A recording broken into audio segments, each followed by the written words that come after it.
Okay, today I'm going to be showing you the magnifying transmitter in the dark. Okay, so I have been working on the magnifying transmitter all day long, and I've actually decided to tune it to a different frequency. This frequency being 168 kilocycles, or 168,000 hertz. Okay, so the power comes in from this transformer, which I have reversed to step up voltage. And then it goes into these capacitors and the inductor or primary of the magnifying transmitter. This is known as the LC circuit or inductance capacitance circuit.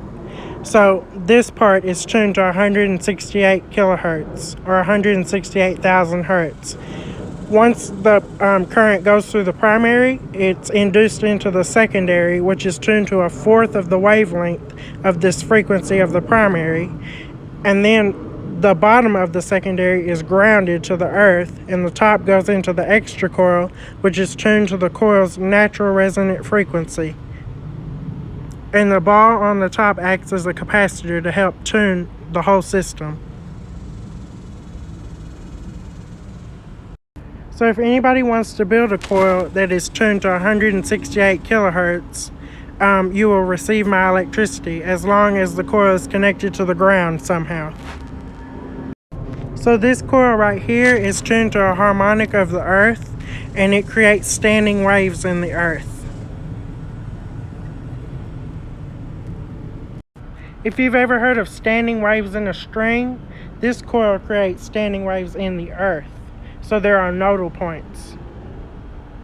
Okay, this is a correction of something I said earlier. If you want to receive the electricity from this coil, you must wind a coil 1/4 of the wavelength of 168 kilohertz. Okay, if the coil is working very well, the neon light bulbs should not light up all around me in the air because all the electricity will be going into the ground. Okay, now I'm going to throw the switches.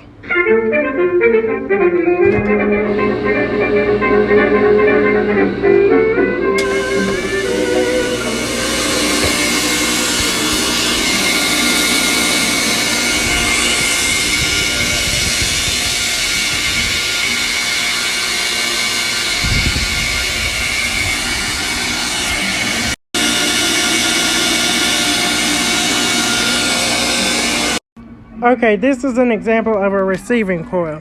So this length of wire needs to be 1/4 of the wavelength of 168 kilohertz. This is your secondary.